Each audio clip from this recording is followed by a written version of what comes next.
Welcome, and in this video I'm going to show you how you can remove a battery on PSP. So let's get started. First of all, turn around your PSP, and right here you'll have the push button. So click on the push button like this and take this cover off.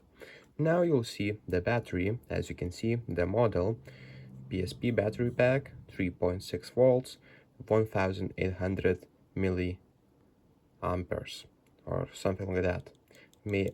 Age. Okay, now we can remove that, and that's how we remove the battery from PSP. So to insert back again, just basically insert like that and push the cover back on. So first of all, these tabs go in first and then push the cover like that.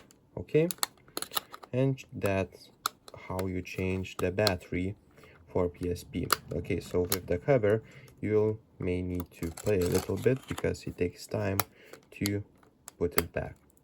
Okay, so if this video was helpful, please make sure to subscribe to Guide to Everything, comment down below for the algorithm, and see you in the next one.